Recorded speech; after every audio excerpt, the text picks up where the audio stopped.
microbiology students. I'm glad you're listening to my lecture.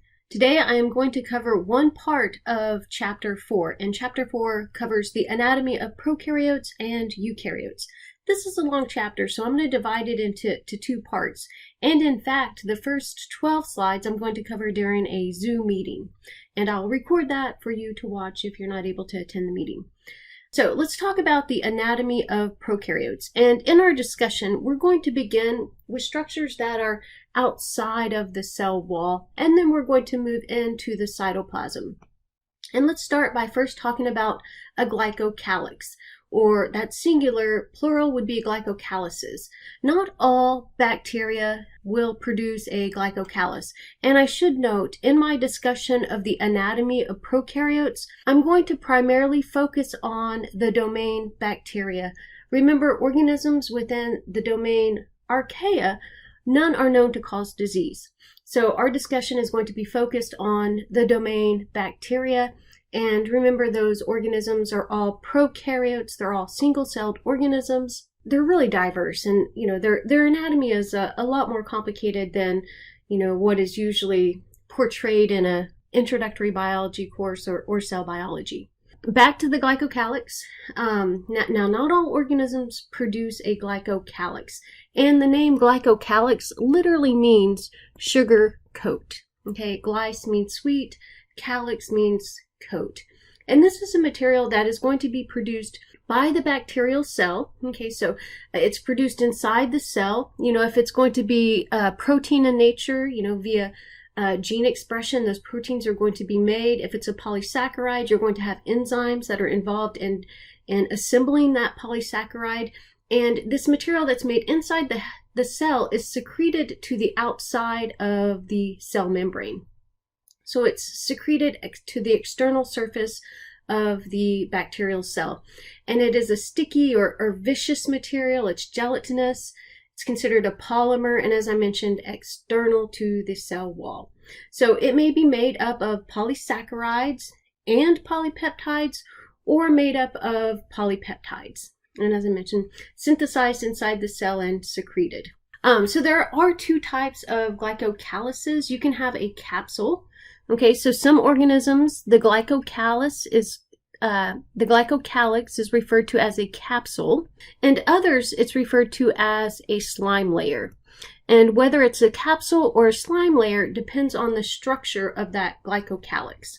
So if it's a capsule, it's going to be thicker, more organized or neatly organized, and will be firmly attached to the cell wall. And we mentioned in Chapter 3 that you can use a special stain to visualize if an organism produces a capsule or not. Whereas your slime layer is a thinner glycocalyx, and it's unorganized and will be loosely attached to the cell wall. Okay, so capsule thicker, organized, firmly attached. Slime layer thinner, unorganized, and loosely attached.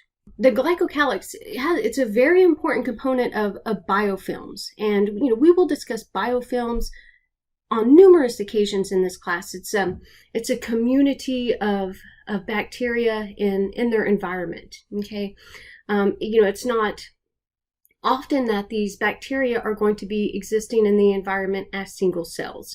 Most often in their environment they're going to exist as a biofilm. They're going to secrete an EPS or extropolymeric substance, and they're going to embed themselves in the sticky substance. And so in order to begin forming a biofilm, many will use their glycocalyx, maybe the capsule or the slime layer, to first attach to their environmental surface. They're going to use that glycocalyx to attach to the environment as well as attach to each other, and the EPS, I have that spelled out there, it's going to protect those cells that are embedded within it. And within a biofilm, you may have just one species of bacteria or different species of bacteria. It's considered a community. That EPS that they secrete, it's going to enable the cells to survive. It's going to protect them from chemicals, and in the human body, it can protect them from antibiotics. In patients that have pneumonia, it's not uncommon to end up with an infection in your in your lung tissue, and that infection, those bacteria, are existing in a biofilm. And so that glycocalyx can protect a cell against dehydration and can prevent nutrients from moving out of the cell. So those are just general functions of the glycocalyx. Okay, so attachment to surfaces involved in the formation of biofilms, protecting the cell from drying out, and also allowing the entrapment of nutrients within the cell. Now, to speak about the capsules and specific functions of the capsule, remember the capsule is the thicker, neatly organized, firmly attached type of glycocalyx. Now, the capsule can contribute to virulence of a particular pathogen, and virulence is the degree to which a pathogen causes disease. So, a pathogen is a disease-causing organism, and if you have an organism that is pathogenic, that means that it can cause disease, and we refer to that organism as a pathogen.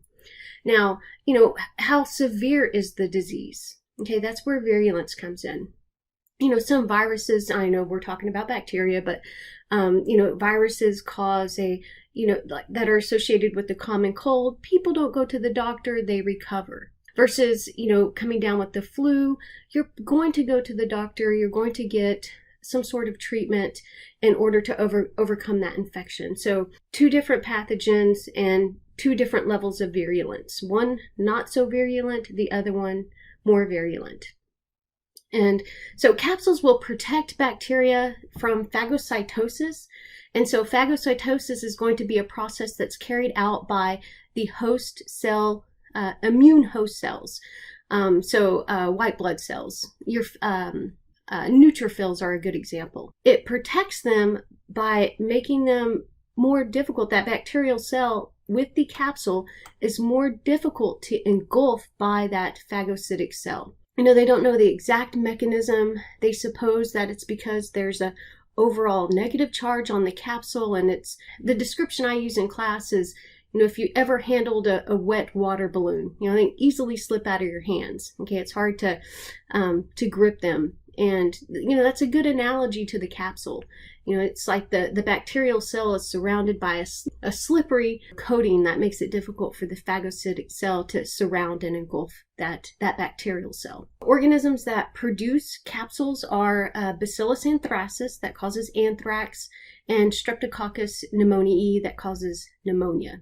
Klebsiella, this genus, they produce a capsule that definitely prevents phagocytosis and allows them to adhere to and colonize the respiratory tract of the host. So there's a particular species of Klebsiella that's associated with pneumonia. And this is showing you the capsule produced by Streptococcus pneumoniae, which causes pneumococcal pneumonia. You can see this thick, neatly organized polymer external to the cell wall. We talked about the glycocalyx, 2 forms of the glycocalyx, the capsule and the slime layer, and some examples as well. So let's talk about the flagella. The flagellum is singular, flagella is plural. I often do not use those terms properly. I do apologize. So it's described as a long filamentous appendage external to the cell wall, and it allows the bacterial cell to be motile.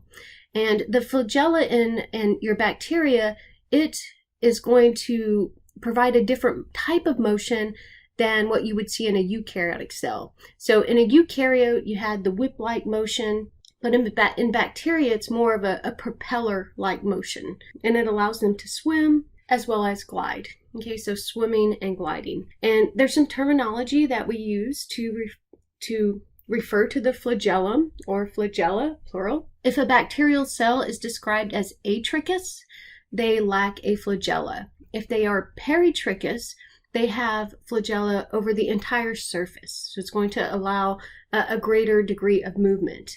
If the flagellum is polar, that means it's at one or both poles or ends of the cell. Monotrichous, they have a single flagellum at one pole. And if they're lophotrichous, they have a tuft of flagella at one pole. And Amphitrichus, they have flagella at both poles of the cell.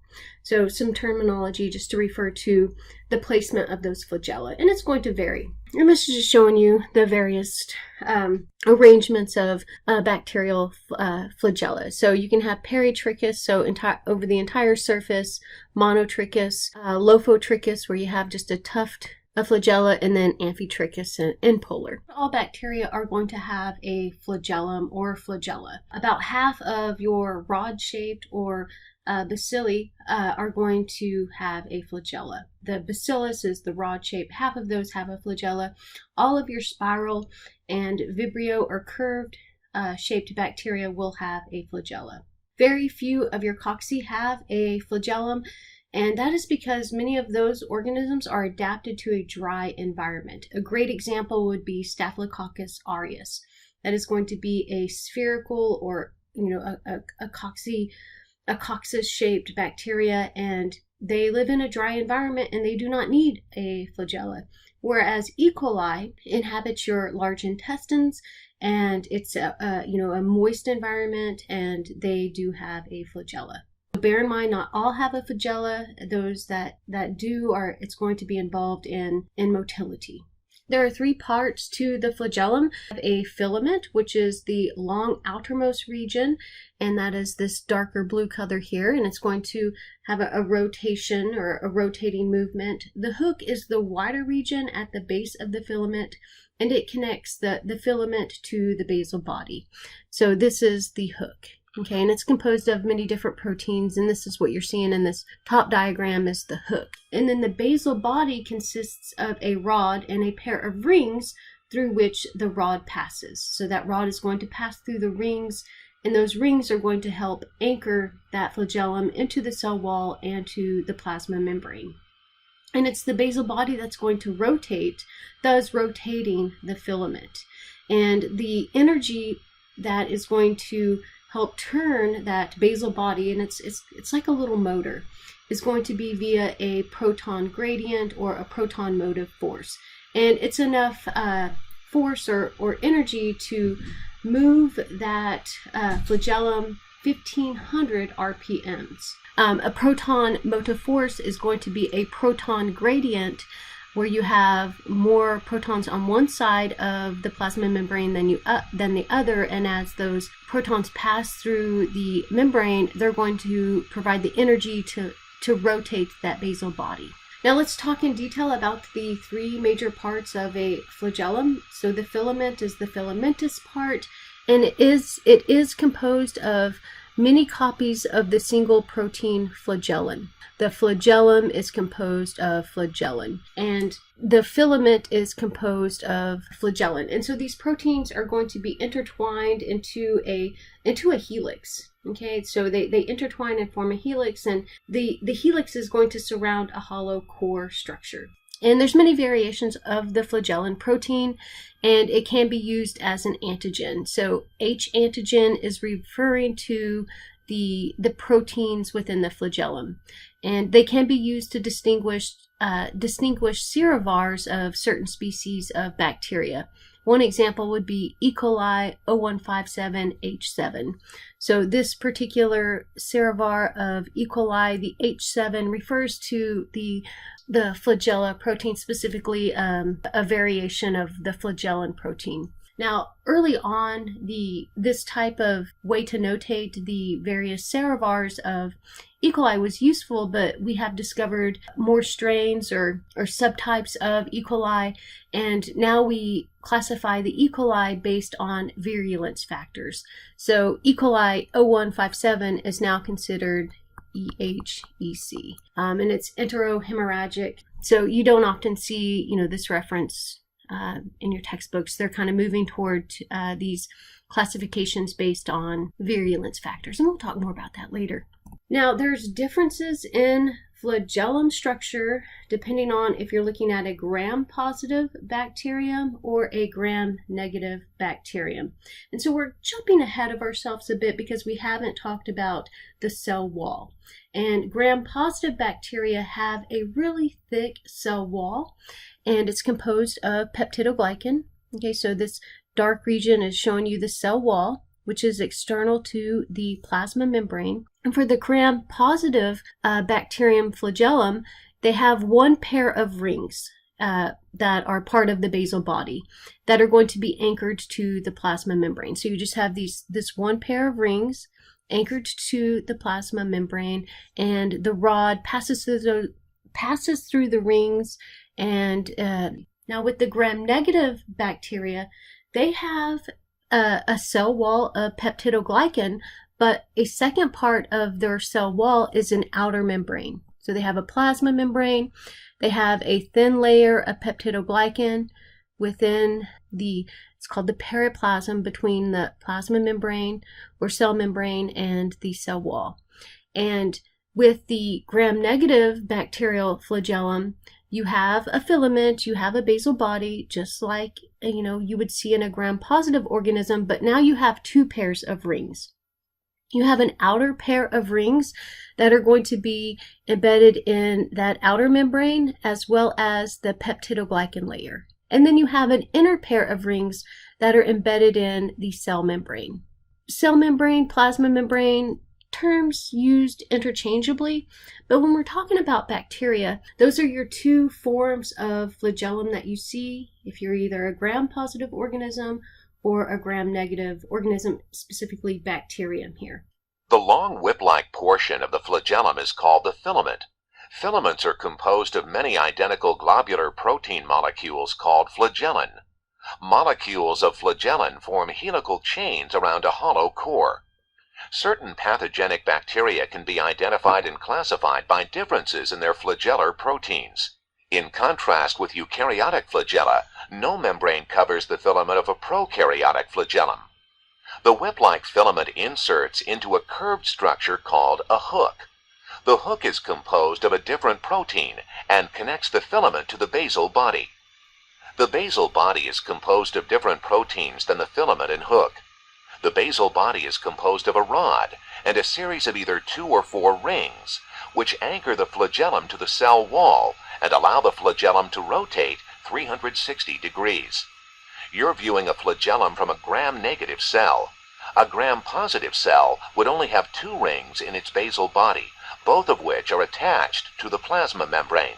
And let's see if this is showing you the Proteus species. This is a species of bacteria that would be peritrichous, right? So you have flagella that are, multiple flagella that are found surrounding the entire the cell. So multiple flagella that aren't going to be just at a pole or both poles, they're going to be over the entire surface. Having that many flagella in that arrangement allows swarming in Proteus species. And so if you have on nutrient media, like on a solid surface, colonies of this particular species of bacteria, you'll actually see it almost looks like little waves coming out from the colony, and that's because of their motility. So they're really interesting to see growing on a solid nutrient surface. And this is showing you a time lapse of swarming. So the fact that they're peritrichous, they can swarm, right? The flagella is going to allow bacteria to move toward or away from a stimulus, and this is taxis.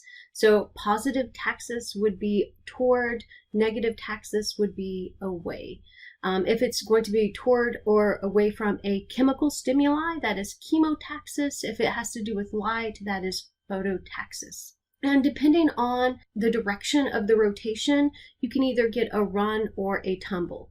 And so that the flagellum can rotate either counterclockwise or clockwise. And so counterclockwise movement will allow for a run, whereas clockwise movement allows for a tumble. And by coordinating the run and tumbles, they can have some direction to their movement. This is showing you the run. So remember, a run is going to be a counterclockwise movement. So they can run, and then they will then rotate the flagella clockwise, and that allows for a tumble. So by coordinating the runs and tumbles, they can direct their movement. If they're, wanting to move towards something, they may have more runs than tumbles. If they're wanting to move away from a certain stimuli, they're going to have more tumbles than runs.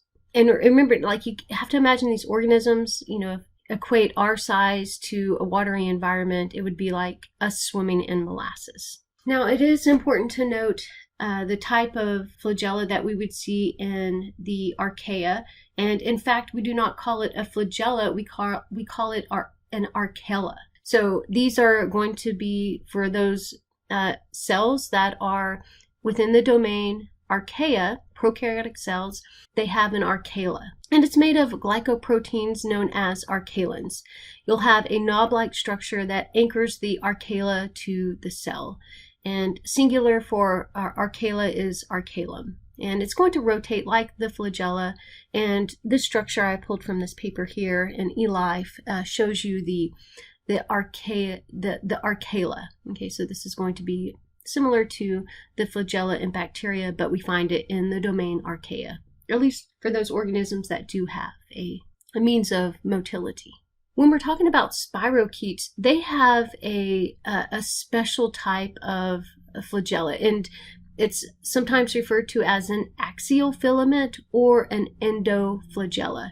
So it's going to allow them to move, and they have kind of a corkscrew movement. So this is only going to be found in one group of bacteria, and it's the spirochetes. And they have a unique structure as well as motility. And this axial filament or endoflagella is going to be anchored at one end of the cell, and it's going to be surrounded by an outer membrane. So the spirochetes are closely related to the gram-negative organisms. So they have an outer membrane, they have their inner cell membrane, and then they have a space between those two membranes. And that's where we find the axial filament. And it rotates and allows them to move like a corkscrew. So this is showing you that axial filament, and you have your outer sheath or outer membrane. Below this cell wall, which is composed of peptidoglycan, you're going to have an inner cell membrane. And it's between the two membranes where you find this axial filament. And so they move in a spiral pattern. Spirochetes are a group of bacteria that are spiral shaped.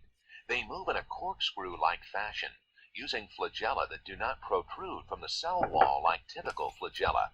Lyme disease is caused by a spirochete called Borrelia burgdorferi. Another spirochete, Treptonema pallidum, causes syphilis. So that's why you use protection. Spirochetes have an axial filament that lies between the outer membrane and the cell membrane. The axial filament winds around the outer edge of the cell.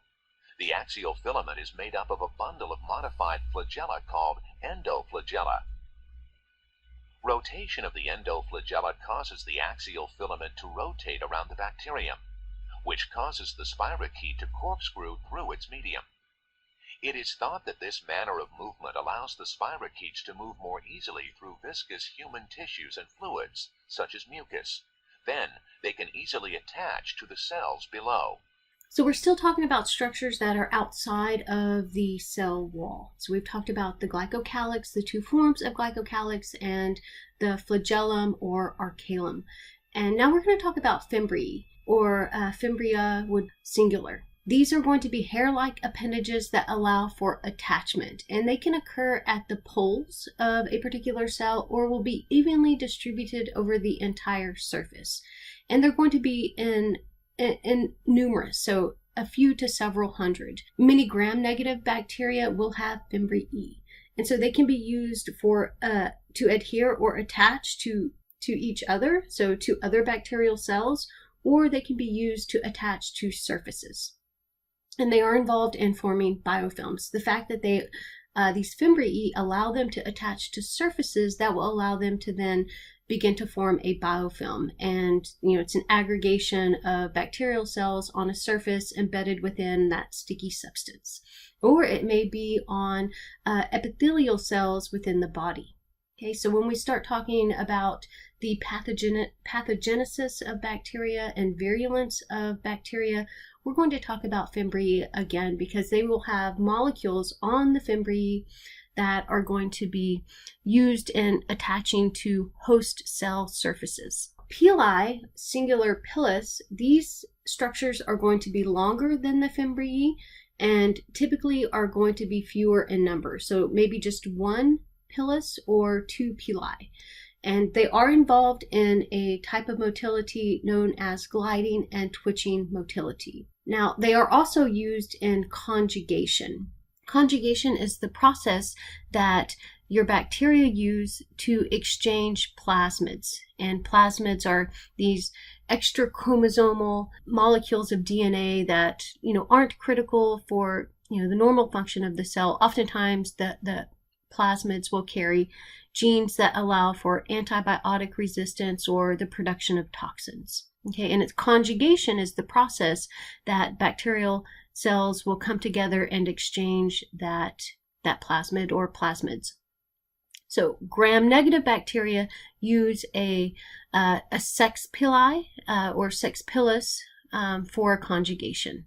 And that's what you're seeing here. You have the F plus cell would be the cell that has the plasmid, and the F minus cell would be the cell that lacks the plasmid. And this is your sex pilus, okay, used in conjugation. Okay, this is showing you another image of that. So the pilus is longer than the fimbria, 1 to 2 per cell, used in motility and DNA transfer. In gliding, or that twitching motility, it's a smooth gliding movement, and the mechanism of the gliding and twitching motility is unknown at this point, so it allows them to travel in an environment with low water content, such as in the soil. So a review of your fimbriae or a pilus or pili. So the fimbriae are going to be bristle-like, present in multiple numbers, and allows for adherence to host tissues or environmental surfaces. Whereas your pilus or pili, so pili because we have two, is more bristle-like, longer. It's going to be present as one pilus or in pairs. And they allow for adherence to other bacterium during DNA transfer, or for that gliding and twitching motility. Now let's talk about the cell wall. Now there are numerous species of organisms within the domain bacteria, and you can group them to large groups, and there's multiple phyla within each of these groups, and that grouping is based on the cell wall structure. The cell wall is a complex, semi-rigid structure made of peptidoglycan, and it's going to surround the underlying flat, fragile cell membrane. Okay, and there are functions of the cell wall. And when you're completing your activities, when you're taking the exam, it's important not to get the cell wall confused with the cell membrane. Okay, so the cell wall is referring to this complex rigid structure composed of peptidoglycan, and it imparts the shape to the bacterial cell. So the rod shape, that's due to the more rigid structure of the cell wall, or spherical shape, that's due to the rigid structure of the cell wall. And that cell wall is going to protect the underlying fragile plasma membrane, and essentially protects that cell from lysis.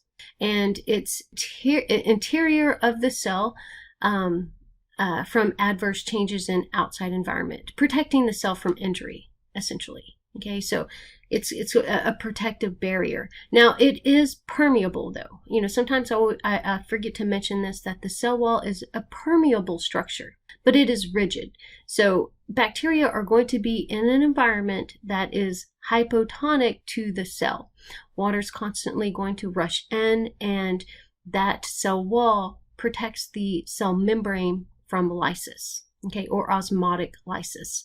The main function of the cell wall is to prevent osmotic lysis, or rupture of that underlying cell membrane. However, the cell wall can contribute to pathogenicity, and it is also clinically important in terms of the fact that it's the target of the antibiotic penicillin. And so how does the cell wall contribute to pathogenicity? This is in reference to the gram-negative bacteria. They have a component of their outer membrane, which is a part of their cell wall, that is a toxin, specifically an endotoxin. And we'll talk about that endotoxin and the gram-negative cell wall structure after we first talk about, in general, the cell wall structure, and then we'll talk about gram-positive cell walls, then we'll talk about gram-negative cell walls, and we'll talk about the endotoxin, which is going to be a component of the cell wall that leads to the disease and that syndrome that is associated with the disease. Now, the cell wall is going to be composed of both a protein component and a polysaccharide component. Now, the main, and in this molecule, we call it peptidoglycan, and it's actually a polymer. Okay, so peptidoglycan. So peptido refers to the protein component, glycan refers to the carbohydrate component. And the glycan, or that carbohydrate component, makes up the backbone. And that backbone consists of a repeating disaccharide that occurs in rows. So you have N-acetylglucosamine, or NAG, and N-acetylmuramic acid, which is NAM. So you're going to have alternating NAG-NAM, NAG-NAM, NAG-NAM. And those rows, or that the backbone, components of the backbone, are going to be linked by short polypeptides. And this is showing you the structure of NAG as well as NAM. They resemble, maybe a chain of glucose molecules, but you have different functional groups attached to 6-carbon sugar. NAM, NAG, NAM, NAG, and that's going to be, these rows may consist of 10 to 65 sugars. These are large molecules. Rows of repeating NAG, NAM, NAG, NAM disaccharides, and then those rows are going to be attached by a tetrapeptide side chain.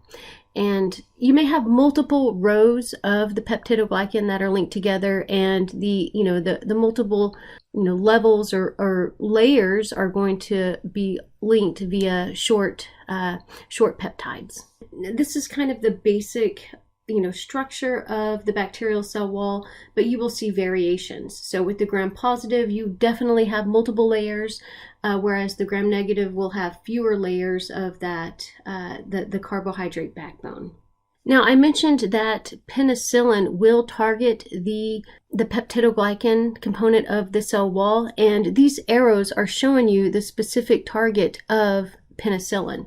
And what penicillin does is that it will prevent or interfere with the linking of these cross bridges to the NAM molecule. Okay, so they are going to prevent the cross-linking here, essentially prevent it from being linked together. So, and it only targets those bacterial cells that are actively growing. Okay, so in the process of constructing peptidoglycan component of your cell wall, penicillin is going to interfere with that, and they cannot form properly that cell wall, and they're going to be susceptible to cell lysis or osmotic lysis.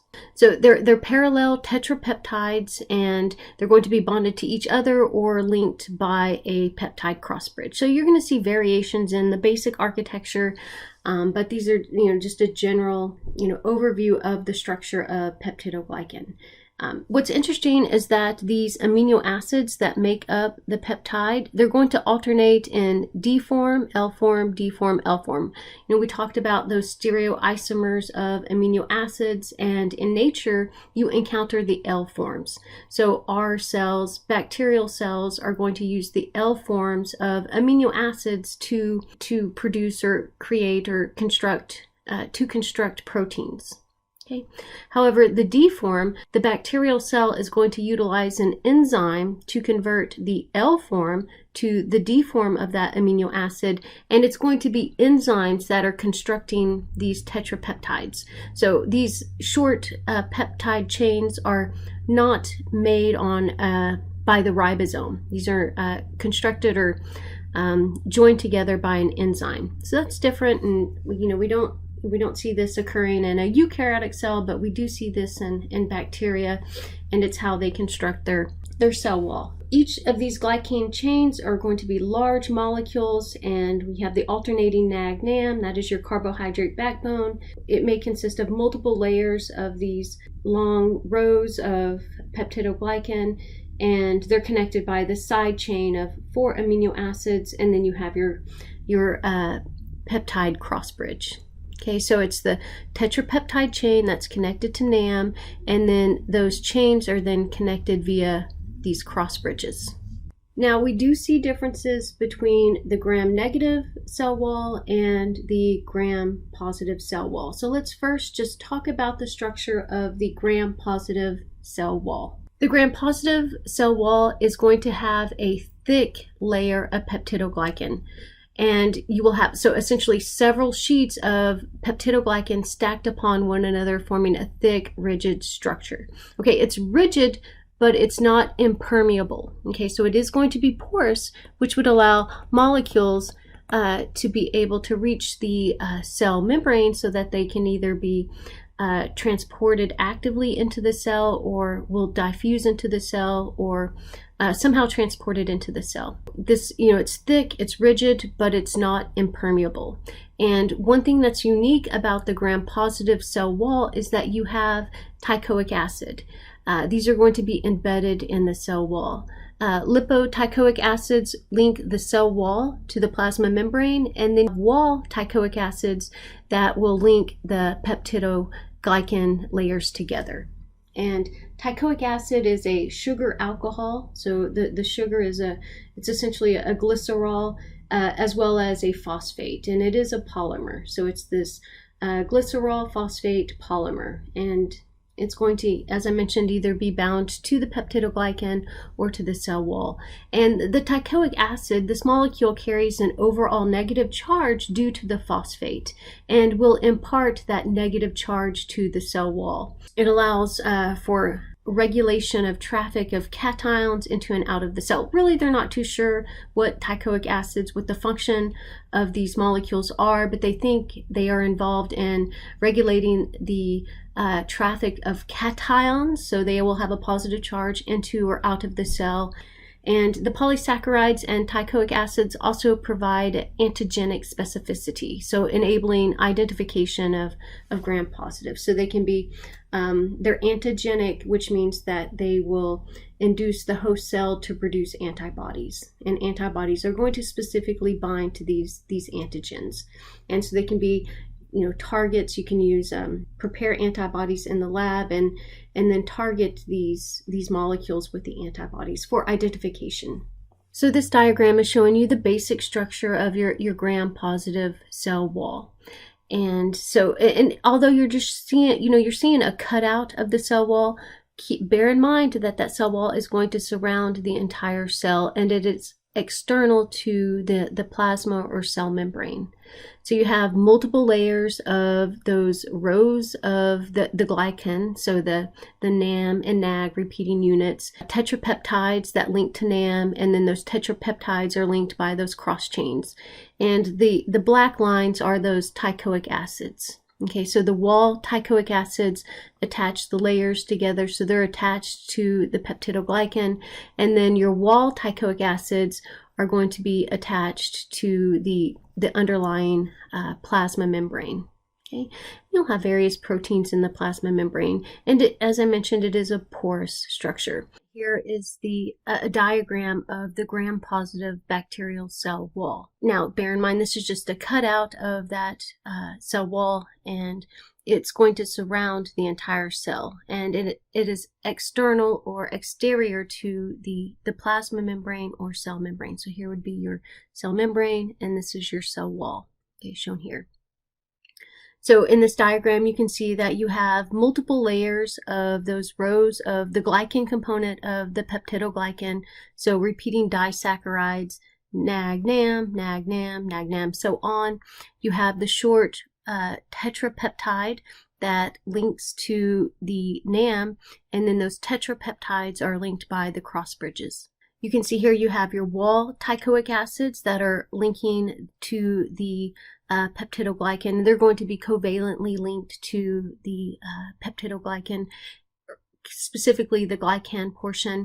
And then your lipoteichoic acids are going to be linked to the peptidoglycan as well as the plasma membrane. And your granular layer, also known as your periplasmic space, is going to be a space between this cell wall and the plasma membrane. It's the granular layer.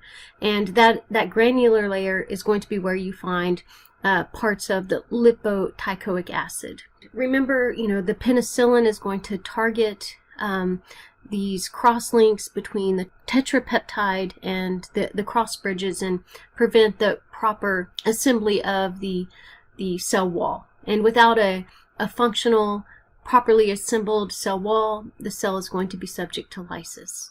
Just to back up about these teichoic acids, both wall teichoic acids, lipoteichoic acids, not 100% sure of their function. There has been a study where they knocked out the genes that are responsible for synthesizing these two teichoic acids and assembling them. And if you knock out those genes, then that bacterial cell not viable. So it cannot survive. So they're required for cell survival.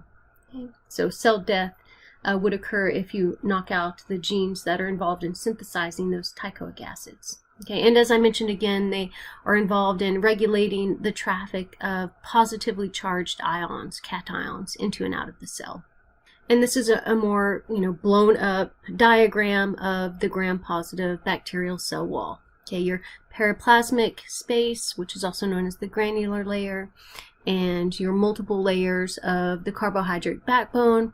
Those rows are linked by tetrapeptides and cross bridges. Okay, that's the protein component. And you have your wall teichoic acids and lipoteichoic acids. Now, the teichoic acids are only found in gram-positive bacterial cell walls. Okay, that's important to note. So the gram-negative cell wall is architecturally different than the gram-positive cell wall. Instead of a thick layer of peptidoglycan, you just have a thin layer of peptidoglycan, one or very few layers. And in addition to that, few layers of peptidoglycan, you're going to have an outer membrane. The outer membrane is composed of phospholipids, proteins, and LPS, or lipopolysaccharide, lipoproteins, and porins. There is a periplasm, which is a gel-like fluid in the periplasmic space. And that is going to be between the outer membrane and the plasma membrane.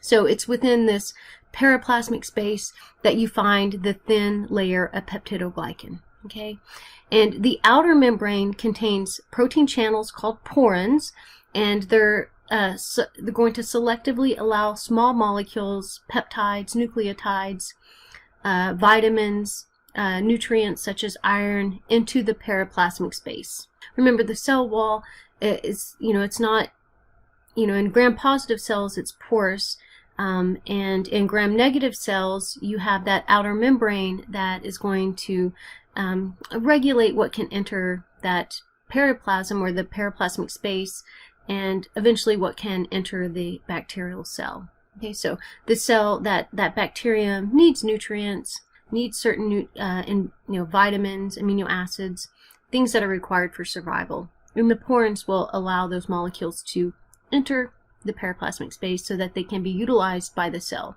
With the gram-negative bacterial cell wall, I mentioned that it is important clinically because it is going to be containing an endotoxin. So the negative charge, so the outer membrane has several specialized functions, okay?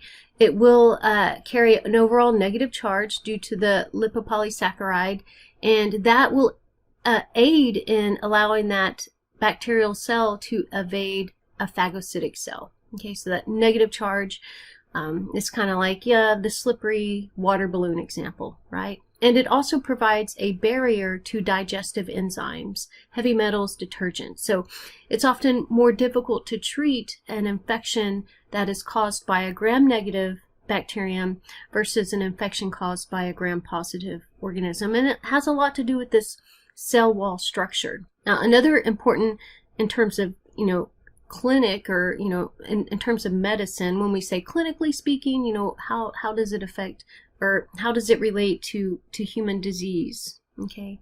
Or the treatment of human disease when we're asking clinically. And that outer membrane contains LPS, which is a large complex molecule that has three components. You have an O polysaccharide that is going to function as an antigen. So the E. coli O157H7, that O is referring to antigens which are of the O polysaccharide. So the O polysaccharide is the antigen. You have a core polysaccharide, and then you have the lipid A, which is the endotoxin. Okay, this is important. You don't have lipid A in a gram-positive cell wall, only in the gram-negative cell wall, and it's an endotoxin. So here's your gram-negative bacterial cell wall. You have your, there is a plasma membrane, and then between the plasma membrane and that outer membrane is the periplasm. Or the periplasmic space, which contains the periplasm, which is the gel-like fluid. This outer membrane contains LPS. So the LPS, you have the lipid A, which is going to be embedded in the top layer of this lipid bilayer, and your core polysaccharide, and then your O polysaccharide. Okay? So it's this lipid A that's an endotoxin. So both of these membranes are lipid bilayers. You're going to have in the outer membrane these porin proteins that are going to selectively allow passage of molecules into this space. And then within that periplasm is where you find a few, maybe one layer to a few layers of peptidoglycan. So you have a thin layer of peptidoglycan, that outer membrane that is going to surround the cell, contain porins to selectively allow molecules into that space between the outer membrane and the cell membrane. The periplasm, which is the gel-like fluid, may also contain digestive enzymes as well as other types of proteins that are going to allow the cell to take up nutrients.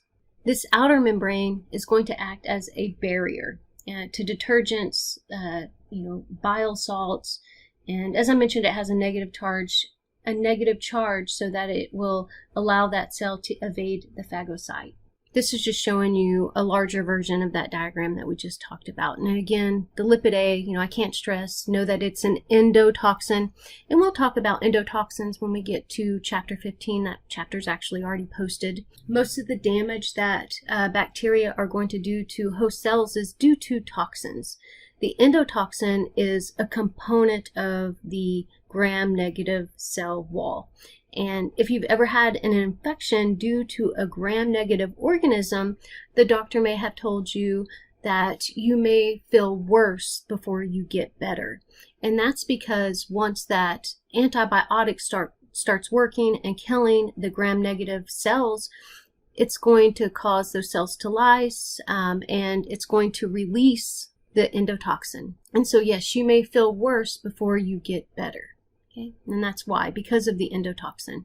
Now that we have actually talked about the structure of these cell walls, both the gram-negative cell wall and the gram-positive cell wall, let's readdress the gram stain. Okay, I mentioned many of your phyla of bacteria can be grouped as either gram-positive or gram-negative, and we can utilize the gram stain technique to identify if they are gram-positive or gram-negative. Now that we understand the structures, let's relate it back to the gram stain. And remember, the gram-positive bacterium, after you follow the steps of the gram stain, they are going to appear purple, whereas your gram-negative are going to appear pink. And so remember, you have your primary stain, which is crystal violet, it's purple, followed by the iodine.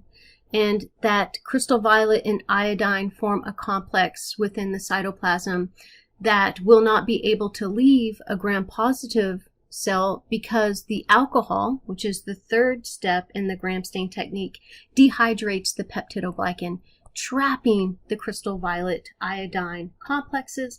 They remain inside the cell. Those cells are purple. All right. With the gram-negative, you have that outer membrane, and that outer membrane is going to dissolve. It's primarily lipids, and so lipids will dissolve in alcohol, and that outer membrane dissolves and will also leave holes in the peptidoglycan. So the crystal violet iodine complex washes out, and after that alcohol step, those cells are colorless, and then you apply your counter stain, which is safranin, and safranin will stain those cells pink or red, whatever your perception of color is. And so after the gram stain technique, these are gram-positive cells, and these are going to be your gram-negative cells. Okay, they're pink, gram-positive are purple. It's one of the most important stains used by clinical microbiologists. So this slide is just summarizing what we have, talked about thus far. We talked about the bacterial flagellum, and the structure is going to be different in the gram-positive bacteria, different than the gram-negative flagellum. Okay, and the flagellum in your gram-positive bacteria, you're going to have a pair of rings of the basal body that are going to be embedded in the plasma membrane. Gram-positive bacteria, we'll talk about this later, they produce exotoxins. These are protein molecules synthesized inside the cell and secreted outside of the cell, and since they're proteins, they actually can have a more widespread effect. The gram-positive bacteria are going to be more susceptible to penicillin. Penicillin targets the assembly of that peptidoglycan, and your gram-positive cell wall is going to be disrupted by lysozyme. So gram-positive bacteria are more susceptible to the effects of lysozyme. Lysozyme is an enzyme found in human secretion, so tears, saliva, whereas your gram-negative bacteria, so two pairs of rings, one pair within the plasma membrane, the other pair within the outer membrane, and the thin layer of peptidoglycan. Gram-negative bacteria produce exotoxins and also will produce endotoxins as a component of their cell wall. Gram-negative bacterial cells are less susceptible to penicillin. Lysozyme is an enzyme, a digestive enzyme, that is going to be found in the secretions of humans. So it's going to be found in tears and within mucus, saliva, as well as perspiration. And it's a way to protect. It's your first line of defense. And we'll talk about our defense system when we get to chapter 16 and 17. And so lysozyme, a really important enzyme, and it is going to target the sugar backbone. So it's going to target peptidoglycan. And gram-positive bacteria are almost completely destroyed by lysozyme. Gram-negative bacteria are less susceptible to the lysozyme. Penicillin is an antibiotic, and it is going to target the peptidoglycan as well. It's going to prevent those cross-links from being formed, and it only affects growing cells. I mentioned this. And so penicillin will inhibit a particular enzyme that is going to catalyze the formation of that cross-link. So it affects the 3 to 4 links of peptides, and will only affect growing cells. Okay, so once that bacteria has already synthesized its cell wall, penicillin has less of an effect on those cells. You may not have this slide, but you will get post questions regarding these terms that I'm going to introduce. So lysozyme is going to target the peptidoglycan, and your gram-positive organisms are completely destroyed by lysozyme. However, if a cell membrane is still intact, and if lysis does not occur, then they can carry out metabolism. For the gram-positive organisms, the lysozyme targets the peptidoglycan, but their cell membrane does not lyse. They can still undergo, they can maintain metabolism. These cells are going to be spherical in shape, and they're considered wall-less. Okay, so a protoplast is referring to a wall-less gram-positive cell. For gram-negative organisms, the lysozyme will not completely destroy the cell wall, and they may still have some peptidoglycan intact. There may be partial components of the outer membrane still intact. These cells are going to be then considered wall-less gram-negative cells. We refer to them as spheroplasts. And both protoplasts and spheroplasts are going to be susceptible to osmotic lysis, and that's because their cell wall has been damaged. If you place a protoplast or a spheroplast in pure water, they will burst or lyse, and that would be due to osmotic lysis. L forms are referring to the genus Proteus. Other genera and they will lose their cell wall and swell into irregularly shaped cells.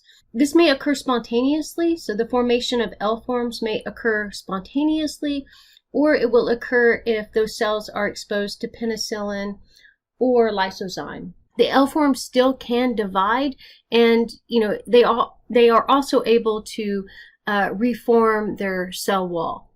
Okay, so all the components of a cell wall is going to be formed inside the cell and then secreted to the surface of the cell membrane and constructed into that cell wall material. So you may see these terms. Protoplast is referring to a wall-less gram-positive cell, spheroplast, a wall-less gram-negative cell, and then L forms are wall-less cells that spontaneously or after being exposed to lysozyme or penicillin swell into irregular shapes, and they are wall-less as well. We will encounter some cell walls that are considered atypical. Now, we mentioned the acid-fast staining technique, and that technique is to identify cells that bacterial species or bacterial cells that have a atypical cell wall. And what makes that cell wall atypical is because that cell wall contains mycolic acid. And this is a hydrophobic, waxy lipid that is going to be bound to a thinner layer of peptidoglycan. These organisms are related to the gram-positive bacteria, but they have this additional molecule as a component of their cell wall. They have this mycolic acid, and it's going to be outside of the peptidoglycan. We use the stain carbolfuchsin to penetrate and will dissolve within that mycolic acid, and that stain is a red color. Those organisms that do have mycolic acid in their cell wall, they're resistant to desiccation. However, they are going to grow slowly in culture or in their environment. And we'll talk about bacterial growth when we get to chapter 5. So Mycobacterium is a genus that has acid-fast cell walls. They have the mycolic acid, and two species of Mycobacterium that are important: Mycobacterium tuberculosis that causes TB, and Mycobacterium leprae that causes leprosy. Nocardia is another genus that has an acid-fast cell wall. And Nocardia, they're common in the soil, so it's a common soil microbe, but they are associated with skin infections as well as pulmonary or lung infections. In this image, it's just showing you some cells that have been stained using the acid-fast staining technique. They do tend to clump together and will appear to have this corded growth because that mycolic acid is it's sticky, and they end up sticking together. The Mycoplasma, the genus Mycoplasma, they also have atypical cell walls. Atypical in the fact that they lack a cell wall altogether. Okay, so maybe they should be grouped as a wall-less genus of bacteria. They are related to the gram-positive organisms. However, you're not going to be able to use the gram stain because they do not have a cell wall. And now, what prevents the cell membrane from lysing? That is the sterols that they have that are going to be a component of the plasma membrane. And that will add rigidity and strength to the cells. This genus Mycoplasma, they are the smallest known bacteria that can grow and reproduce outside of a living cell. So they're really small cells, and in fact, they're just large enough to house their DNA. They can pass through most bacterial filters, and early scientists thought they were viruses because they could pass through the filter. And finally, one interesting thing about the mycoplasmas is their characteristic growth on culture media. And their colonies are going to appear as cracked eggs. So you crack an egg and you have the yolk and the white of the egg. So they have this characteristic appearance on solid media. And this isn't one bacterial cell. This is going to be billions of bacterial cells that, they start out as one or a few cells. They divide by binary fission, and there are so many cells then that you see this observable colony of in this case, mycoplasmas. The last example of your atypical cell walls would be found in organisms that belong to the domain Archaea. They may lack a cell wall, or they may have an unusual cell wall composed of polysaccharides and proteins. Molecule that is going to be comprising that archaeal cell wall is going to be pseudomurine. And remember when we talked about peptidoglycan, another term for peptidoglycan is murine. And the pseudomurine refers to the fact that it's not true murine, so it's not peptidoglycan. So it's going to have a different molecule other than NAM, and I cannot pronounce the name of that molecule, and will not have the D amino acids. So it's an atypical cell wall. And some of those species within the domain Archaea are going to have it. And it's going to vary from species to species. I think I found this image online just to kind of give you an idea of what it may look like. Okay, and remember I mentioned that we're going to focus on domain bacteria, but I thought I would go ahead and mention the archaeal cell wall. Now we're moving further into the cell. We're going to start talking about the plasma membrane, and sometimes I'll use the term cell membrane, and that's really a remnant from the old textbook that we used, and so plasma membrane, cell membrane, it's still referring to that phospholipid bilayer that encloses the cytoplasm. It's going to be composed mostly of phospholipids, as well as, proteins are abundant as well. And there's various types of proteins. The peripheral proteins are going to be either attached to the inner or the outer surface of that plasma membrane, whereas your integral or transmembrane proteins will penetrate or span that lipid bilayer. There are other integral proteins that will form channels, so there's various types of integral proteins.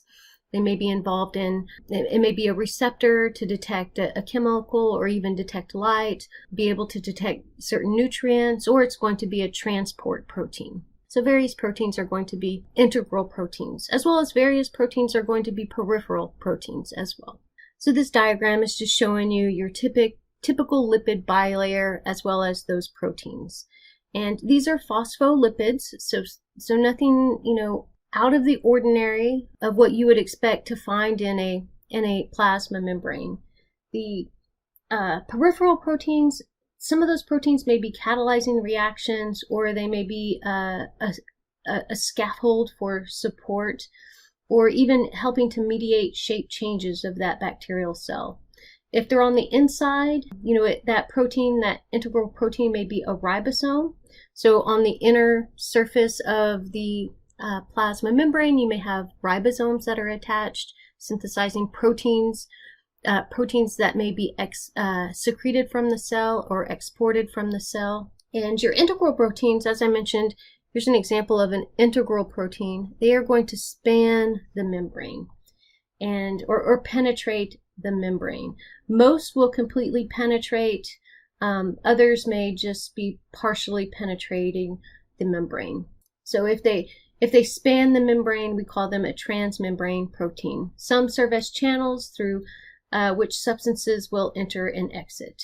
Okay, so that would be a transport protein. Some of the proteins may be glycoproteins. I mentioned that term, so a glycolipid or a glycoprotein. Glycoprotein would be a short carbohydrate attached to one of these proteins, or a glycolipid would be a carbohydrate that's attached to a lipid.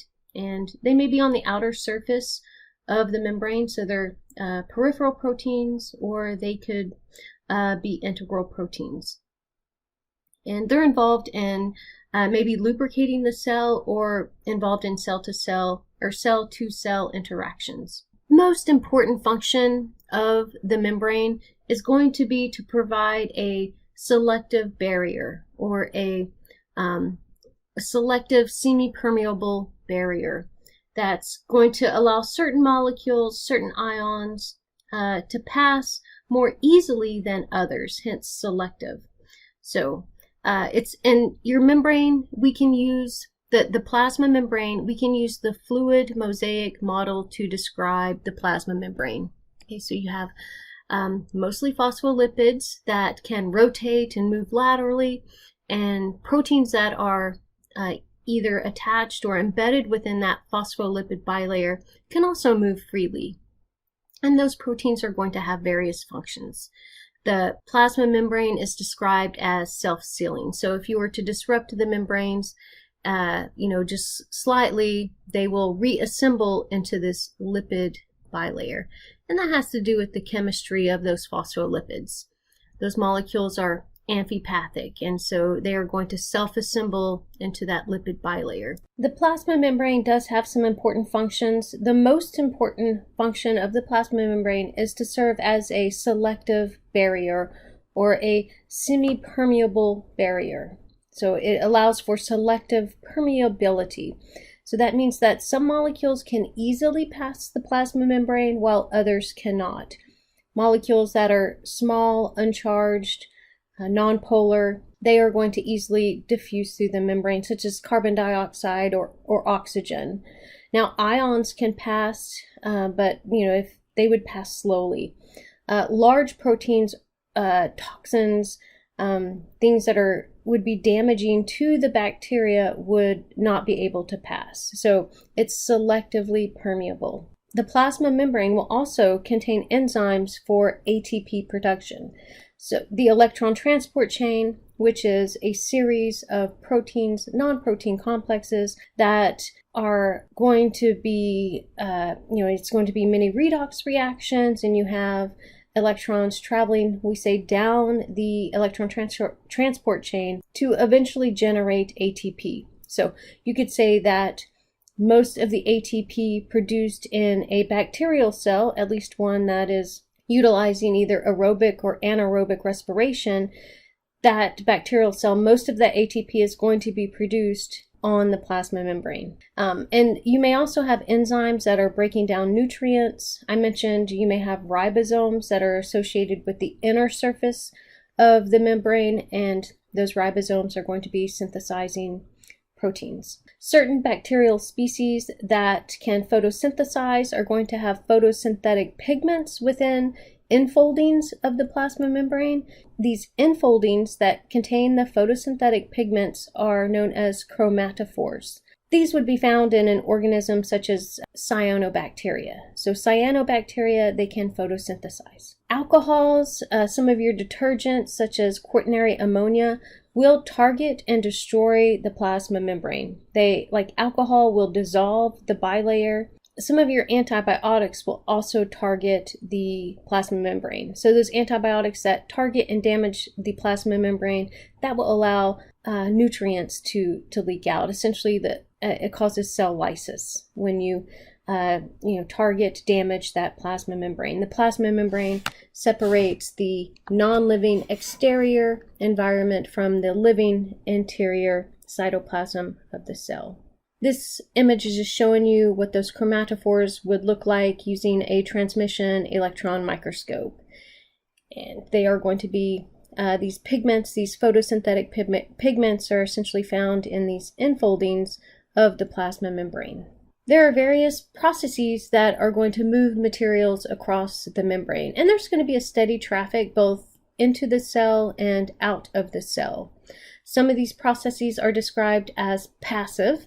So if it's a passive process, it does not require ATP. Okay?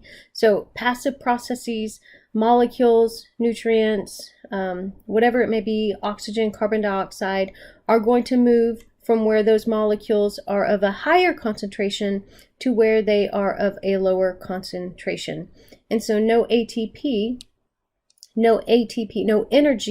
is expended or used. Now, what is driving the passive process is that gradient itself. Okay, so that gradient, you have on one side of the membrane a higher concentration, on the other a lower. Those molecules have kinetic energy. They're constantly in motion, ricocheting off each other, and that's the energy that is going to drive passive processes. So they're trying to diffuse out to minimize the collisions, minimize the ricochets. So essentially that gradient is what is driving these passive processes. Simple diffusion is described as passive transport or a passive process. Facilitated diffusion is passive, and it's facilitated, hence, proteins will facilitated diffusion. Again, you have molecules moving from high to low concentration. Osmosis is a special type of diffusion of water across the membrane from the side of the membrane where it is of a higher concentration to the other side where the water is at a lower concentration. We'll talk in more detail about all three of those types of transport that are described as passive. With active transport or active processes, substances are moving from where they are of a low concentration to where they have a higher concentration. And in active transport, you need ATP. So you're moving a substance, we say, you'll against a gradient, okay? Versus passive is with a gradient. So active is against the gradient. So from low to high concentration. So you'll see all this terminology in your studies, completing exercises, taking quizzes, as well as taking the exam. Let's start by first talking about simple diffusion. And simple diffusion, you have movement of a solute or a molecule from an area of high concentration to an area of low concentration. And they will continue to travel across the membrane via simple diffusion until there is an equal concentration of molecules on both sides of the membrane. What's great about simple diffusion is that no energy in the form of ATP is expended. Molecules that can simply diffuse across the plasma membrane are things such as carbon dioxide.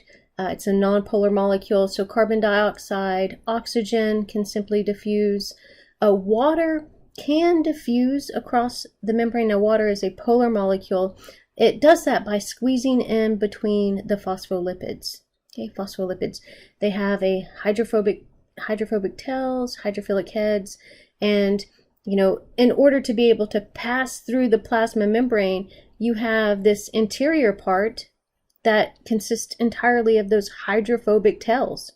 If you're charged, highly polar or large and polar, you are going to be repelled by those hydrophobic. That molecule is going to be repelled by these hydrophobic tails or this hydrophobic interior of the plasma membrane. But a molecule such as CO2 or oxygen, they are nonpolar molecules, no charge. They can easily diffuse across the membrane via simple diffusion. Facilitated diffusion is described as a type of passive transport, and this type of diffusion is facilitated by proteins. These are going to be integral proteins that function as either a channel, so you're going to have a small passageway through that protein. It's going to be a hydrophilic passageway through that channel protein, or it'll be a carrier protein. Carrier proteins change shape to transport that molecule across the plasma membrane, but it's still passive. So facilitated diffusion is going to be moving ions, larger molecules such as maybe glucose across the membrane with the concentration gradient. This is passive transport. The integral proteins are called transporter proteins or permeases. So they have a specific name. Non-specific transporters will permit the passage of mostly small hydrophobic ions, as well as smaller molecules that can't pass through that hydrophobic barrier. Other transporters may be specific, okay, and transport larger molecules such as your simple sugars, glucose, fructose, galactose, or even a vitamin. In some cases, the molecules are too large to pass the membrane, and the bacterial will secrete extracellular enzymes to break them down into smaller molecules. So the bacterial cell may produce and secrete enzymes such as lipases. So a lipase is going to break down a lipid molecule into smaller component parts that can be transported across the cell, or it could be a carbohydrate. So if it's a carbohydrate, a large polysaccharide, that bacterial species may secrete amylases. and amylases would allow them to break down a carbohydrate. They can secrete enzymes known as DNases, and those enzymes can break down nucleic acids. Those are some examples of extracellular enzymes. So the bacterial cell may have to break down a molecule before it can then be transported into the cell. Via facilitated diffusion, your small ions, those molecules that are charged, they're small, as well as some smaller molecules, are going to pass through a non-specific transporter. And it's going to be via a small hydrophilic passageway through that integral protein, which we call a transporter protein. When we're referring to a eukaryotic plasma membrane, we refer to these as channel protein. So it's similar, we just have a different term to refer to that channel protein. We call it a transporter or a permease. And these are molecules, they're going to require that passageway because they can't easily penetrate that hydrophobic core. Now with your specific transporters, they're going to transport glucose, other sugar molecules, fructose, galactose. It could be a vitamin, and that is going to be via a carrier protein. And this carrier protein, we're going to refer to it as a transporter protein. The molecule will bind to that transporter protein. That protein then changes shape and escorts that molecule across the membrane. And in both these cases, it's facilitated diffusion. It is going to be passive transport of that substance from where it has a high concentration to where it has a lower concentration. Another example of a passive process or passive transport is osmosis. Osmosis is movement of water across a selectively permeable membrane from an area of high water concentration to an area of lower water concentration. Water can pass through the membrane. However, most often that water is going to pass through a channel, through a aquaporn. Aquaporn is a water channel. That's going to speed the process of osmosis. So water is going to travel from where it is at a higher concentration to where it's at a lower concentration. Osmosis is a type of passive transport or a special type of diffusion where water is moving across the membrane from high water concentration to lower water concentration, or you can say water is moving with its gradient. When talking about osmosis, it's important to understand the concept osmotic pressure. This is the pressure needed to stop the movement across the selectively permeable membrane. Another definition that I have is the osmotic pressure is the pressure that needs to be applied to prevent the inward flow. And so water is going to want to move from where it's highly concentrated to where it is of a lower concentration. And osmotic pressure is the pressure needed to stop that inward flow. This is just showing you an osmotic experiment or an osmotic pressure experiment. And you have a glass tube, and this glass tube is going to allow for water to enter the bag, the cellophane sac, and water is going to travel. Here it is of higher concentration to where it is of lower concentration. And for osmosis to occur, I should point this out, there's some conditions that must be met. First, you need a semi-permeable membrane, a membrane that water can pass, but some other solute cannot pass. Okay, these purple balls are that solute that can't cross the membrane. Okay, and those are, and you also need a gradient of a water gradient. So one side of the membrane, you need a high concentration of water. On the other side, you need a low. So those things must be met for osmosis to occur to begin with. So water is going to move in, and that osmotic pressure is the pressure needed to stop the inward flow. So some form of back pressure on the flow of water. And water is going to flow into that cellophane sac until equilibrium is reached. There are equal concentrations of water on both sides of the membrane. So equal concentration here, equal concentration here. That's osmotic pressure. It's important to understand, especially when we're talking about bacteria. And tonicity is a term that is used to refer to the change in tone of a cell depending on the osmotic pressure. Okay, so a solution's tonicity is going to affect the tone of that cell. A solution that is isotonic will have an equal concentration of water on both sides of the membrane. And so that solute concentration is going to be equal inside and outside of the cell. Hence, the water concentration is also going to be equal, and there's no net movement. Okay, I say net movement because there may be movement of water into or out of the cell, but it's going to be at an equal rate. Okay, so there's no net overall movement in one direction or the other. Okay, that's no net movement, and it will have no effect on the anisotonic. A hypotonic solution, the solute concentration is going to be lower outside of the cell, okay, than inside the cell. And water will tend to move into a cell if that particular cell is in a hypotonic solution. This is the typical case for bacterial cells.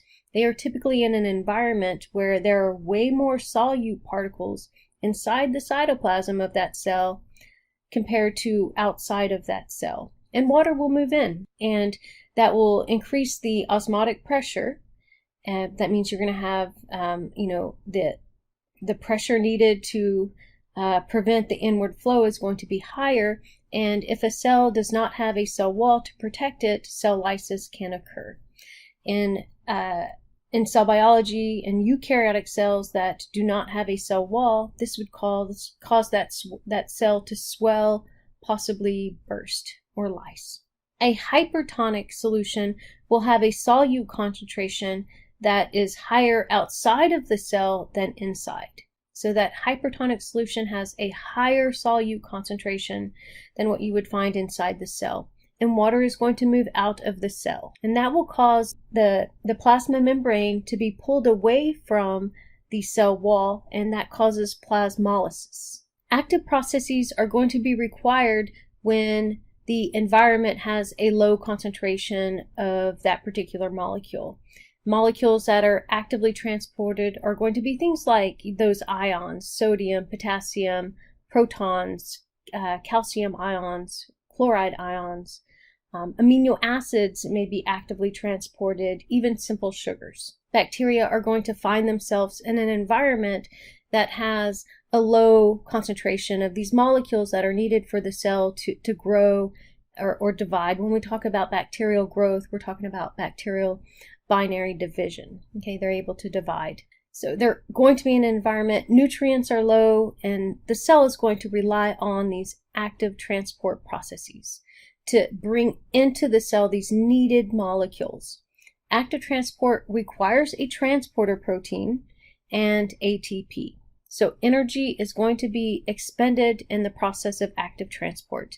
The molecules are moving against a concentration gradient. So they're moving from where they are of low concentration to where they are of a higher concentration. Active transport will allow that cell to accumulate needed materials, and the accumulation of those needed materials will allow that cell to survive when, let's say, those molecules are completely absent. Group translocation is a type of process that is exclusive to prokaryotes. So we're only going to see group translocation only occurs in the prokaryotes. It's a special form of active transport. You do need a transporter protein as well as phosphoenolpyruvic acid. And PEP, or phosphoenolpyruvic acid, serves as an energy molecule. So it's a high energy molecule, and it's going to provide the energy for group translocation.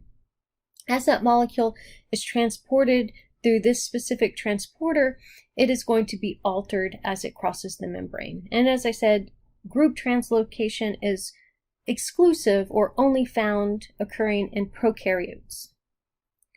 Active transport, there's various types of active transport. Your book doesn't go into much detail. You may, via your activities on Mastering Microbiology, explore this further. So you can have a uniport, so the molecule is only moving in one direction from where it is of low concentration to an area of higher concentration against a gradient. through that transporter molecule. And here you can see that ATP is expended. Okay, so hydrolysis of that terminal phosphate releases that inorganic phosphate, and you're left with ADP and, of course, that inorganic phosphate. You may have antiport, so one molecule is being moved in one direction, whereas another is moving in the opposite, or symport, or coupled transport. So there's various types of active transport. In all cases, ATP is expended. You're moving molecules from where they are of low concentration to where they are of higher concentration. And this is showing you group translocation here. So you have a transporter molecule, and this example is showing you the transport of glucose across the membrane. Glucose from where it is of low concentration to where it is of high concentration. And as it passes through that transporter, it will be phosphorylated. So by adding a phosphate group to that glucose molecule, that traps the glucose into the cell and also maintains a gradient. So phosphorylated glucose, or glucose 6-phosphate, is a different molecule than glucose. So by phosphorylating it, the cell will be able to trap that glucose inside the cytoplasm, and that glucose molecule will not then be able to exit the cell, maintaining, trapping that glucose and preventing it from escaping. Once inside the cell, as this phosphorylated glucose, it is going to be trapped, and the cell is no longer permeable and to that glucose phosphate, and it will remain in the cell. Group translocation is an active process, and the energy that is utilized for group translocation is going to be PEP. Now we've talked about structures outside of the cell wall, we've talked about the cell wall, different variations of the cell wall, we've talked about the plasma membrane, and now we're going to talk about the cytoplasm. The cytoplasm is the substance inside the plasma membrane, or the substance that is bound by the plasma membrane. It's going to be 80% water. You will have proteins, carbohydrates, lipids, ions, and many low molecular weight compounds. The cytoplasm is semi-fluid, and we do not use the term cytosol. Here we just refer to that entire area as the cytoplasm. So low molecular weight compounds, as well as a high concentration of inorganic ions. So I mentioned proteins, amino acids, sugars, nucleotides, things like that. The cytoskeleton is a series of protein fibers that are small rods, cylinders that are found in the cytoplasm. Early scientists thought that bacteria lacked a cytoskeleton. Okay, now we know that bacterial cells do have a cytoskeleton that is composed of protein fibers similar to the fibers that you would see in a eukaryotic cell, but not exactly the same. You have protein molecules that are similar to microtubules, but they have different names. Okay, different proteins are involved. You have protein fibers that are similar to microfilaments, and so on. So they do have a cytoskeleton, and the cytoskeleton is going to serve as a scaffolding for structures. It also helps to maintain cell shape. The cytoskeleton is going to be involved in regulating cell division or growth, and in that process, these protein fibers are going to be moving the chromosomes during cell division, okay, and also maintaining cell shape. The major structures that we are going to encounter within the cytoplasm are the nucleoid, where we find the DNA, the ribosomes. They are going to be free in the cytoplasm or attached to the inner surface of the plasma membrane, and inclusions. And inclusions are the structures that allow the bacterial cell to store important nutrients. Let's start by talking about the nucleoid. This is a region within the cytoplasm. Okay, so it's referred to as a subcompartment. Okay, it's not a true nucleus. That's why we say nucleoid. And this region, this nucleoid, is where we find the bacterial chromosome. Most bacteria are going to have a single chromosome. The molecule is circular, and the molecule consists of DNA, double-stranded DNA. So it's a singular, circular, double-stranded DNA molecule. And, the genetic information is contained within the sequence of nucleotides of that DNA molecule. So double-stranded DNA. You will also have associated protein that help to maintain the folding of that DNA molecule.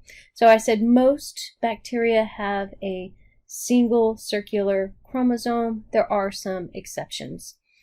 There's some species that actually have 2 chromosomes, but those are the exception. Most will just have 1 chromosome. The DNA contains genes, so a gene is going to be a segment of DNA that codes for a functional protein, and the complete set of all the genes is known as the genome. Okay, so most cells have 1 copy of each gene because they only have 1 chromosome. In a eukaryote, you have paired chromosomes, and that organism would be diploid, and they would have 2 copies of each gene. In bacteria, DNA is not enclosed within a true nucleus. It just fills a region within the cytoplasm, the nucleoid. And when we get to the genetics chapter, we'll talk more about this. Bacteria have plasmids. The plasmid is an extra chromosomal genetic element. Plasmids will carry non-crucial genes, so genes that aren't essential for the life of that cell.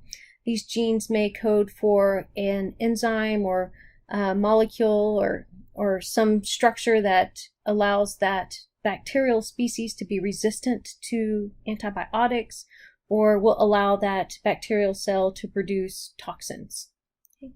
The plasmid is about 1/10 the size of the chromosome. Both bacteria and archaea have plasmids, and the plasmid can replicate independently of the chromosome. The plasmid is usually going to be circular, a circular double-stranded DNA molecule.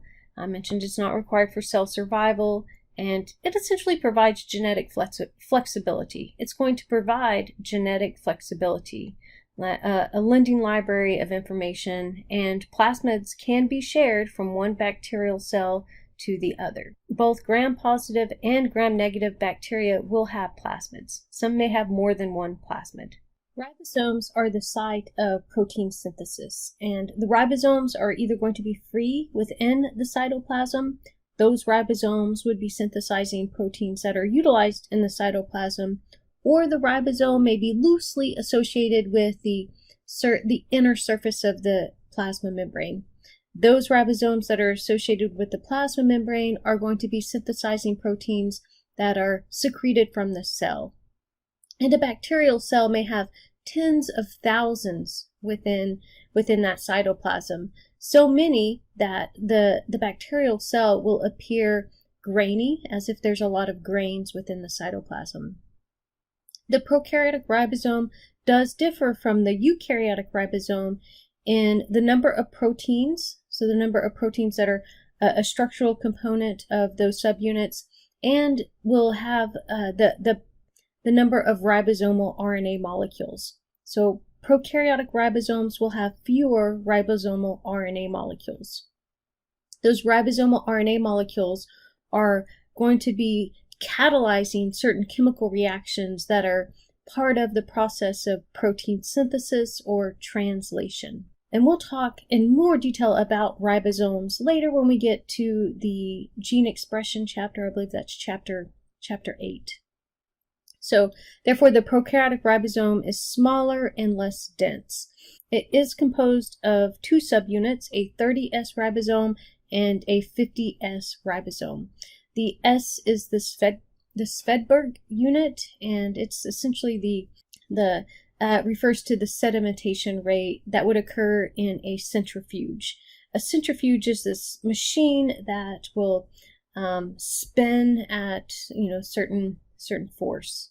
Inclusions are reserved deposits that are going to be enclosed by a protein layer, or in some cases membrane material enclosed by lipids. And Inclusions aren't true organelles, okay? They are going to be either protein-bound or lipid-bound structures that allow the bacteria to accumulate certain inorganic molecules, sometimes organic molecules, that are going to serve as energy reserves. Inclusions are going to reduce osmotic stress. This osmotic stress would be encountered if the same amount of substance was dissolved in the cytoplasm. Okay, so as opposed to those phosphates being dissolved in the cytoplasm, that's going to end up increasing the osmotic pressure. So by storing those in a protein or lipid-bound body, that is going to alleviate that osmotic pressure. And also maintaining, let's say, a gradient, so that in fact there are fewer of these molecules within the cytoplasm, and that bacterial cell could rely on a passive process to transport that molecule in. And there are various types of inclusions. Metachromatic granules, or volutin, is a means to store inorganic phosphate. Polysaccharide granules are going to be used for energy storage, so the bacterial cell can store glucose in the form of glycogen or starch. Some inclusions are going to be involved in storing lipids, and lipids are a source of energy. Those triglycerides or other types of lipids can be broken down and utilized in respiration to produce ATP. Some bacteria, especially your sulfur bacteria, may utilize inclusions to store sulfur, or those that are photosynthetic will utilize these to store ribulose 1,5-bisphosphate carboxylase. This enzyme is involved in fixing CO2. In the Calvin cycle would be the pathway in plants, but a similar pathway does occur in bacteria. And carbon dioxide is fixed, used to create 3-carbon, 5-carbon, 6-carbon molecules. Those molecules can serve as precursors for other biological molecules that the bacterial cell needs. Those bacteria that have gas vacuoles, they are protein-covered cylinders that allow that species to maintain buoyancy. Gas vacuoles are going to be found in aquatic organisms, and it will allow them to regulate their position in the water column. So both freshwater and marine bacterial species will have gas vacuoles. Magnetosomes are also found in aquatic bacteria, either freshwater or marine bacteria, and the magnetosome is formed from the invagination of the cell membrane. So your magnetosomes, are they true membrane-bound organelles? I've encountered research papers, discussing magnetosomes that refer to them as organelles. Are they true organelles? The fact that it's an invagination of the plasma membrane, maybe not. And there's various functions of the magnetosomes. In some species, the function isn't completely understood. Some surmise that the magnetosome allows the aquatic bacterial cell to orientate, or some think that they are used in navigation among the water column. Some of the magnetosomes are iron oxide inclusions, so they contain iron oxide, hence the magnetic property of the magnetosome, so they are used in navigation. Some are thought to be involved in detoxifying or destroying hydrogen peroxide. Hydrogen peroxide is a oxygen-free radical and is damaging to the cell. And in this image, this is a transmission electron micrograph. You're looking at some magnetosomes. Really interesting structure. So in cell biology, we said, bacterial cells are pretty simple. Well, they're actually quite complex and interesting. Now, one of the final things that we should talk about or structures that we encounter among bacteria are endospores. And endospores are resting cells that are produced when nutrients are depleted. So it's going to be a key nutrient, such as carbon or nitrogen. The bacterial cell will sense the depletion of that nutrient and will sporulate. Okay, so will form an endospore. There are 2 genera of gram-positive bacteria that notably form endospores. So species within the genus Bacillus and species within genus Clostridium. So Bacillus Clostridium species, they form true endospores. There's a gram-negative species, I believe it's Coxiella burnettii, that does form endospores, but it's not a true endospore. The endospores form inside a vegetative bacterial cell. So vegetative means that they are actively growing, or an actively growing bacterial cell, and the process of forming an endospore is known as sporulation. After the spore has formed, the endospore has formed and been released from the mother cell, when that spore returns to a vegetative state, that is germination. And these are survival structures. So these endospores are highly indestructible. Okay, they can survive extreme temperatures, so they can survive boiling 2 hours in boiling water. They're desiccant resistant, so they can, really dry conditions, and they are resistant to radiation. They're going to be resistant to chemicals, and they're difficult to kill. You can kill endospores in an autoclave. We'll talk about controlling microbes later. But in general, they're difficult to control, and in the hospital setting, they're going to be present. So Clostridium difficile causes C. diff, and there have been studies that have shown that nurses will have Clostridium spores on their hands. Okay, and they're going to be in the hospital environment, on surfaces, bathtubs, toilets, and so on. The structure of the endospore, it's highly dehydrated. The free spores are going to be highly dehydrated. They do contain cytoplasm. You will have a nucleoid, which is the chromosome. Ribosomes are present. Other nutrients are going to be present that spore is going to need for germination. Dibiclinic acid and calcium help to stabilize proteins and stabilize the highly compacted DNA. The plasma membrane is covered in a thick layer of peptidoglycan. This is known as the cortex. And outside of an outer membrane, there are going to be numerous proteins that make up the spore coat. And it's the spore coat that is going to be indestructible. Even when we're doing the endospore stain, it's difficult to get those dyes to penetrate the spore coat. Okay, it's radiation resistant, heat resistant, desiccant resistant. It's a spore coat that adds to the indestructibility of the spore. The formation of endospores is a process, and it starts with division of the chromosome, or replication of the chromosome. So the chromosome is going to replicate, and one of those identical chromosomes is going to move to one side of the cell, and you will have a spore septum that begins to form and begin to isolate that DNA molecule as well as that region of cytoplasm. The plasma membrane, it begins to form, and then it will eventually surround that DNA molecule and that cytoplasm and becomes the spore septum. That spore septum then surrounds that isolated portion, forming a forespore. The forespore is when that membrane becomes a double membrane structure. Peptidoglycan, many layers of peptidoglycan is laid down between the plasma membrane and the outer membrane, and later you're going to have the spore coat then forms, and the spore coat is found outside of the outer membrane. Eventually the mother cell or vegetative cell is going to lyse, releasing that spore.